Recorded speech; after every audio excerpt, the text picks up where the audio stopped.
la vida ya no vuelve a ser la misma. Los traumas son muy fuertes y dañan mucho todo el entorno familiar. Es un trauma que le cambia a uno la vida y le da un giro de 90 grados.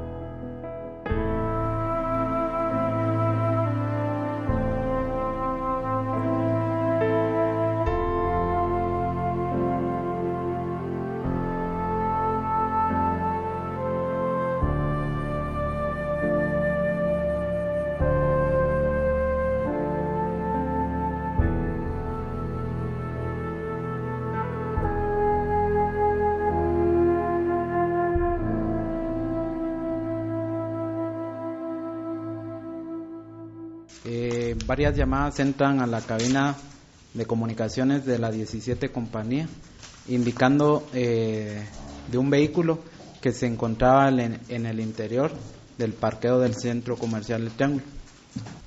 Y llegamos al lugar donde indicaban que pues ya se había llegado la hora de cerrar el centro comercial y el vehículo estaba en el lugar. Pues como somos los primeros en llegar, acudimos a ver si el vehículo tenía abierta alguna de las puertas y todas estaban cerradas. Y empezamos a alumbrar y efectivamente se miraba la silueta de una persona en la parte de atrás del vehículo, por lo que mejor decidí vía radio indicarle a la base que me coordinara a la PNC. Una unidad andaba cerca del lugar y llegó al parqueo, ingresó al parqueo y les digo, miren, creo que hay una persona ahí, pero quería que alguien viniera, en este caso ustedes, para que tomaran nota, ¿verdad? Para ver si rompemos un vidrio o qué hacemos para abrir la puerta, ¿verdad? Entonces me dice el policía, deme un segundo, voy a averiguar, voy a llamarle a mi jefe para ver cómo procedemos. Efectivamente hace una llamada y al momento le digo, mire, tenemos que hacerlo rápido porque esta persona pueda que esté inconsciente y que tenga signos aún. Llego a mi ambulancia, saco una llave de chuchos, no cargaba más equipo y rompo el vidrio, levanto el seguro, abro la puerta, iban 2 paramédicos con mi persona y le digo a uno de ellos, mete el brazo y verifica signos. Enseguida lo hace y su respuesta es, ya no tiene signos.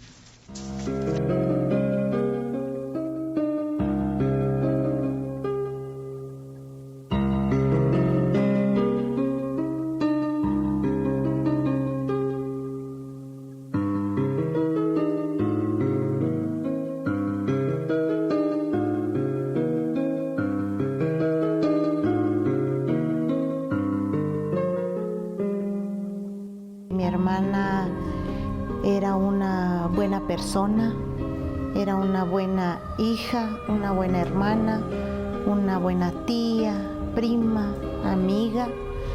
Nosotros estuvimos como un mes, como que aislados, escondidos, porque teníamos mucho temor, mucho miedo de salir. Porque a esta persona no la habían agarrado, andaba todavía prófugo. Entonces teníamos miedo, pero a él lo agarraron a los 17 días exactos que había cometido el hecho. Todavía no habíamos hecho muchas diligencias, pero en esa semana, en ese lapso, yo recibo una llamada y me dice, soy la licenciada Rita de Fundación Sobrevivientes y nos ponemos a las órdenes. Y gracias a ellos estamos avanzando poco a poco en la audiencia, porque sí creo que uno quizá económicamente no hubiéramos podido avanzar de la manera que estamos avanzando. Entonces, qué bien que existan estas instituciones y que hagan el trabajo que ellos hacen, porque el apoyo que hemos recibido es psicológico también. Globally, 1 in 3 women is a victim of psychological, verbal, physical violence, or a combination of these at the hands of her partner or other individuals. This means that approximately 800 million women are victimized, in many cases, by those who say they love them. Many women remain in abusive relationships due to the lack of individual income, oppressive social norms against women, but above all, due to fear. In 2017, the United Nations reported that roughly 87,000 women were murdered around the world. Of these, almost half died at the hands of their partners or ex-partners. This means that about 137 women die daily as a result of domestic violence. In Guatemala, many women experience verbal, psychological, and economic violence. Furthermore, 1 in 5 women experiences physical or sexual violence. The victims are of all ages, social, and ethnic backgrounds. In 2019, there were an approximate of 190 daily complaints of violence against women, reaching more than 45,000 in the year. Of these, it was found that 632 women died as victims of femicide. La violencia contra las mujeres es el delito más denunciado en Guatemala según los datos del Ministerio Público. Hay más de 50,000 denuncias anuales y eso ya lleva, digamos, a una situación, poniéndolo en comparación con los delitos de patrimonio, ¿verdad?, que son los robos y tal, es el delito más denunciado. Cuando una mujer pide asilo, pide protección porque ha sido víctima de la violencia intrafamiliar por parte de su pareja, un exconviviente, lo primero es que hay que creerle. Lo segundo es que si esa mujer dice que su vida está peligrando, su vida está peligrando, ¿verdad? Porque no sabes hasta dónde pueden llegar las conexiones de esa expareja o esa pareja. Guatemala pues cuenta con la ley contra el femicidio y otras formas de violencia contra la mujer que entra en vigencia en mayo de 2008. En esta ley, una de las disposiciones es la creación de órganos de justicia especializados, tanto del organismo judicial como de investigación. El organismo judicial en el 2010 crea los primeros 3 órganos de justicia especializados en 3 regiones. La región del occidente en Quetzaltenango, la región del oriente en Chiquimula y la región central en la capital. Y pues en la actualidad ya tenemos la mitad más 1 de los departamentos de Guatemala con justicia especializada. Posicionar y hacer que el Estado reconociera que había violencia específica contra las mujeres no ha sido fácil para las organizaciones y el movimiento de mujeres en el país. Yo quisiera decir que el primer gran logro es que se aprobara esta ley de femicidio y otras formas de violencia contra la mujer que nos permite develar parte de esta situación, que la violencia es uno de los temas más difíciles y más complejos en la vida de las mujeres en el país. Eso por un lado, que nos permitió crear juzgados especializados en femicidio, es decir, jueces que se forman para entender cómo funciona el tema de la violencia y que no estamos hablando de violencia común, de delincuencia social, estamos hablando de violencia específica por tu condición de ser mujer. The law against femicide and other forms of violence against women provides a legal framework for greater protection to women who, due to their gender, suffer a variety of abuses within their homes and society. This law generally covers the crimes of femicide as well as physical, sexual, and psychological violence. In addition, this law also incorporates economic violence, which takes into account a variety of ways women are abused, including limitations on property and labor rights, subscription of documents restricting women's assets, destruction of personal or other documents, and the denial of covering the basic economic needs of women and their children. Anteriormente, el agredir a una mujer, provocarle lesiones, enfermedades, sufrimientos, tanto físicos como psicológicos, eran delitos de poca trascendencia, eran delitos que conciliables únicamente con un acta. Actualmente hay una denuncia de violencia contra la mujer ante un juez de paz, por ejemplo, no tiene la facultad de conciliar o celebrar algún tipo de audiencia. Es obligación de enviarlo al órgano jurisdiccional competente, que en este caso es el juzgado y Tribunal de Femicidio y Violencia contra la Mujer, quienes deberán, por imperativo legal, dictar una sentencia que puede ser condenatoria o absolutoria. Acá recibimos víctimas de todos los estratos sociales y de todas las condiciones económicas. En el caso de la violencia, regularmente cuando vienen al sistema de justicia es porque ya ha pasado el proceso del ciclo de espiral de violencia. Entonces vienen acá porque ya, o las mujeres ya han decidido tomar la denuncia porque ya se han empoderado de alguna manera, aunque el mayor porcentaje es porque se trata de delitos flagrantes, porque los hijos ya han crecido un poquito y son ellos los que llaman a la autoridad o porque los vecinos intervienen. Entonces la violencia es generalizada, es un ciclo constante y las mujeres son víctimas de violencia tanto en el seno del hogar como en el ambiente laboral, el ambiente social, ¿verdad?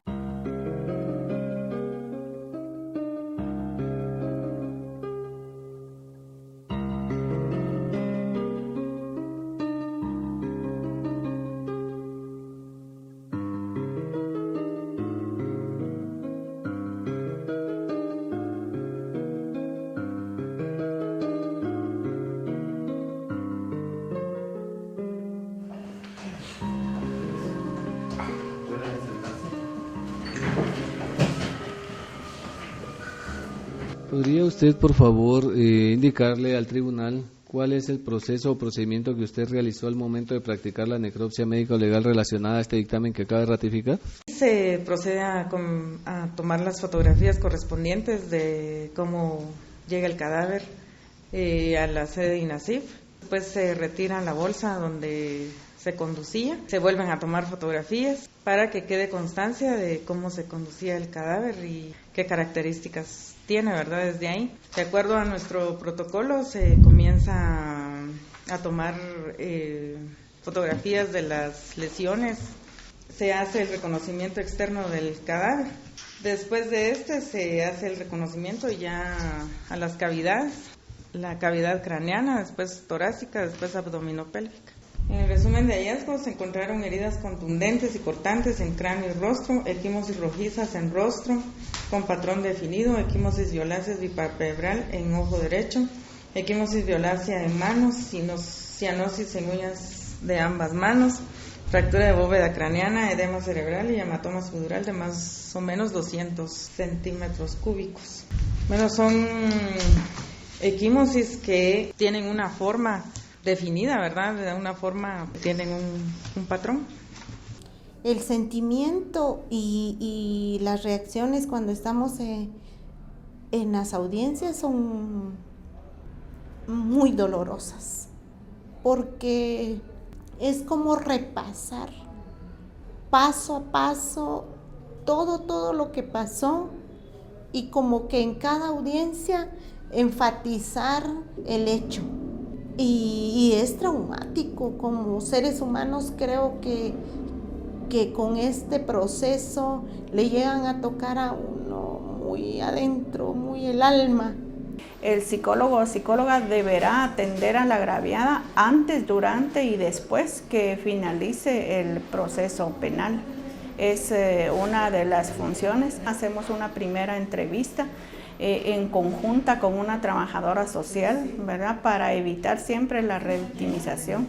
Entrevistamos, conocemos, nos preparamos antes porque físicamente hemos tenido nosotros al alcance el expediente donde ahí la víctima hace donde ya se describe lo que a la víctima le pasó. Entonces nosotros ya con ese conocimiento que tenemos ya de lo que hemos leído durante el expediente y teniendo nosotros en contacto la carpeta física, ya no es necesario volver otra vez a preguntar o a revictimizar a la agraviada. Más bien contactamos con ella físicamente en la primera reunión, en la primera entrevista, para tomar sus datos personales, para con ella acercarnos un poquito, saber de ella, saber un poquito de su vida, prepararla más que todo para su primera audiencia inicial, porque en esa primera audiencia inicial la agraviada tiene un espacio durante la audiencia.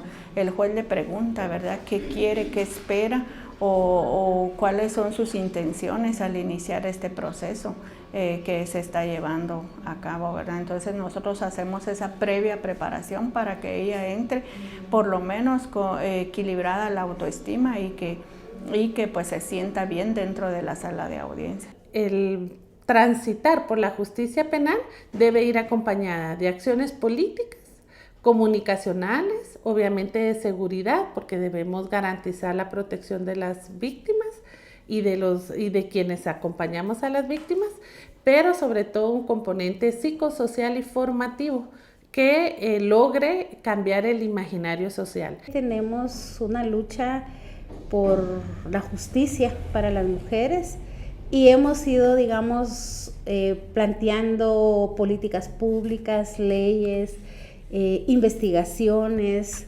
Tenemos una investigación sobre los femicidios. Hemos hecho campañas a nivel nacional y también internacional, sobre todo la articulación que como grupo hacemos, porque sabemos que este problema pues es un problema que no tiene barreras y asimismo debe tener un apoyo de todas, ¿verdad? No solamente nacional, sino que también internacional, y ahí hemos ido sumando, digamos, esfuerzos. La ley existe, pero lamentablemente no ha tenido la promoción que necesita, ¿verdad?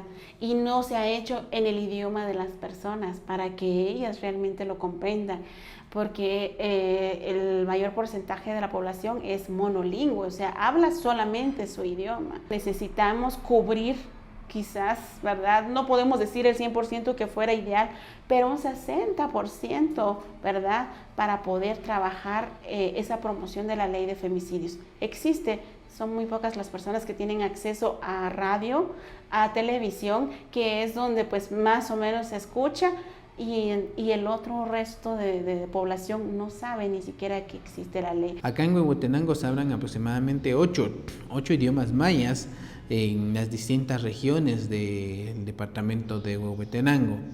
En este caso, pues es bastante importante hacer mención de ello, porque ello también implica poder contar con la cantidad de intérpretes para poder brindarles la asistencia a las personas, ya sea en este caso a las víctimas, o sea, a los acusados, ya que pues en muchas ocasiones vienen de estas áreas y al estar en el tribunal, pues en la mayoría de ocasiones no comprenden el idioma español. Y el rol que tiene el intérprete dentro del proceso de justicia, pues es auxiliar a las personas que no hablan ni entienden el español. Y aún así también hay personas que sí lo hablan un poco, sin embargo es necesario comprender, digamos, todo el proceso jurídico que se realiza dentro de las audiencias. No todos los juzgados tienen traductores, no todos los jueces y juezas tienen sensibilidad en el tema, ¿verdad? Y nos cuesta también con otras instituciones responsables alrededor del sistema de justicia, por ejemplo, los que son el INASIF, que es el responsable de toda la parte forense, psicológica, que tiene que hacer evaluaciones a las mujeres sobrevivientes de violencia. Casi siempre tratan a las compañeras de mal manera, no quieren que hablen en su idioma, siempre nos enfrentamos contra eso y nos enfrentamos, por supuesto, contra la discriminación y el racismo todavía en el país, o de que no se les crea a las mujeres o que las mujeres no pueden expresarse en castellano y entonces eso dificulta que puedan poner una denuncia. Yo creo que eso sí es un tema complejo aún, hace falta muchísimo en ese trabajo y aunque siempre hay un compromiso del sistema de justicia, de todas maneras seguimos teniendo 90% de impunidad en los casos, ¿verdad? Todavía faltan muchísimas cosas que hacer y hay todavía un subregistro de las mujeres que no denuncian, ¿verdad? Eso también es un dato que no existe, no lo tenemos, pero hay una gran cantidad de mujeres que siguen sin denunciar por temor a que no les entiendan, porque no pueden hablar el idioma, porque no tienen cómo movilizarse hacia donde están los entes de justicia, porque pone la denuncia y después no pueden seguir el caso porque no tienen un abogado, una abogada, no tienen cómo pagarlo, ¿verdad? Esas cosas todavía son un tema complicado en el país en materia de acceso a la justicia.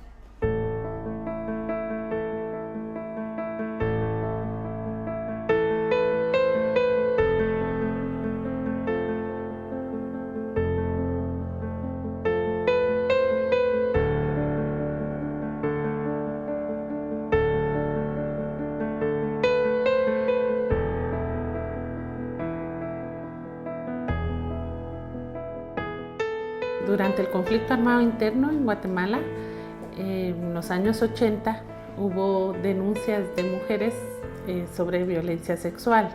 Estas mujeres fueron concentradas en el destacamento de Sepursarco.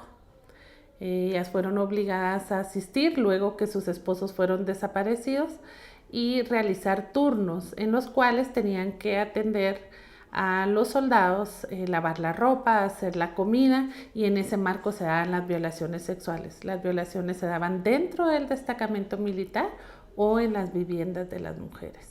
Sepursarco logró develar cómo esa violencia sexual fue utilizada por el ejército de Guatemala como una estrategia contrainsurgente de control de los cuerpos de las mujeres, de los territorios de las mujeres y de las comunidades indígenas sobre todo, que la mayoría de mujeres que sufrieron violencia sexual en la guerra fueron mujeres indígenas, la gran mayoría. Cuando se da la violación de las mujeres, no solo se está violando su cuerpo, sino también es violación del territorio, es violación de todo el cuerpo social, porque la mujer representa a la sociedad, es portadora de vida.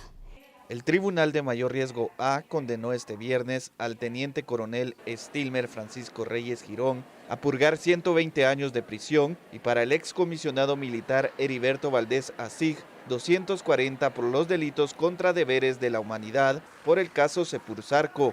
Concluida la lectura de la sentencia, la mayoría del público aplaudió a los jueces Patricia Bustamante, Yasmín Barrios y Herbie Sical. Varios de los activistas lanzaron consignas contra los condenados y volvieron a aplaudir porque se hizo justicia en el caso de las víctimas de abusos sexuales y esclavitud doméstica.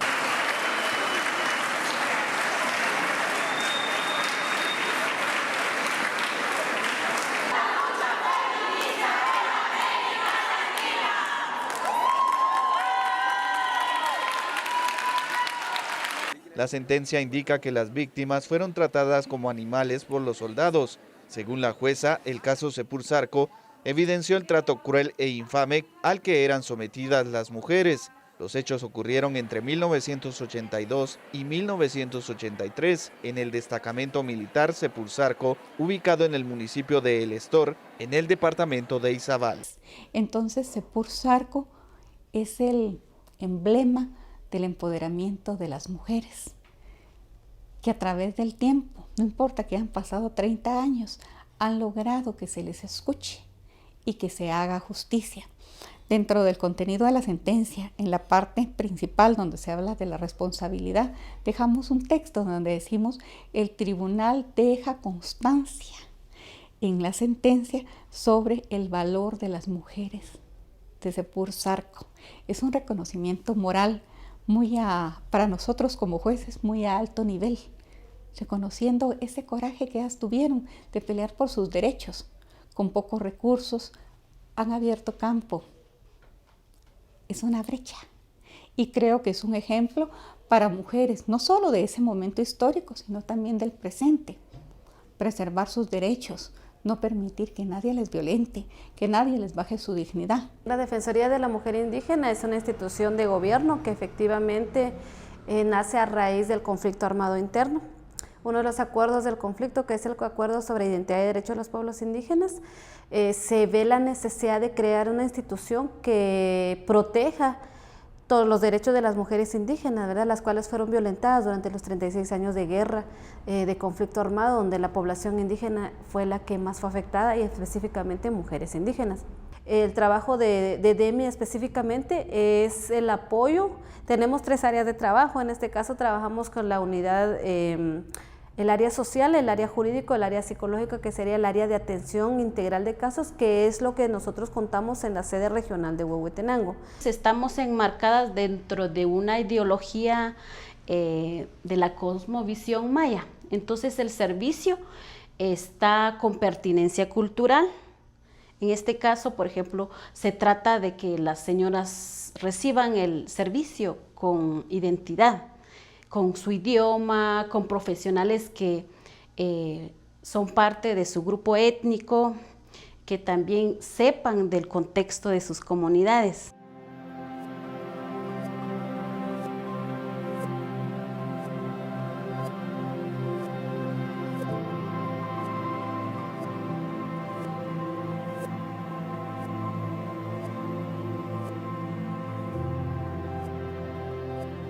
El mensaje es muy importante, que principalmente le enseñemos a nuestras hijas a quererse y respetarse, ellas de primero, y aprender a valorarse como mujeres.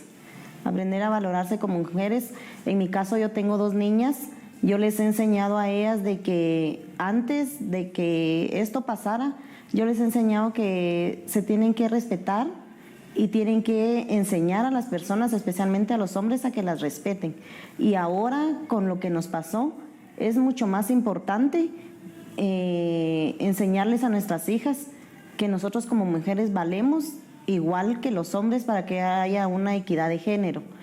Otra de las cosas importantes, desde pequeños enseñarle a los hombres que las mujeres son valiosas. Necesitamos compañeros solidarios que se suman a esa lucha contra la violencia. Y no podemos pensar que la violencia es solo un problema nuestro, de las mujeres. Es un problema social, es un problema del modelo social en el que vivimos. Y entonces necesitamos también hombres aliados en esta lucha para transformar esa situación de violencia del que vivimos las mujeres en el país. Este tribunal, con base en las pruebas que fueron aportadas durante el debate, por unanimidad declaran como autor responsable del delito de femicidio a Ronan René Ramírez Montejo, en agravio de la vida de Claudia Eunice Villegas González. En consecuencia, se le impone la pena de 42 años de prisión inconmutables, con abono de la prisión efectivamente sufrida desde el momento de su aprehensión. De este acontecimiento que marcó nuestras vidas, el inicio de juicio para obtener una sentencia de su caso inició el 28 de febrero del año 2018, en donde pues mis hermanas, principalmente Julia, Violeta y Marta Soledad, acompañadas de mi familia, pues empezaron a asistir a las audiencias, ¿verdad?, que se dieron en todo este proceso.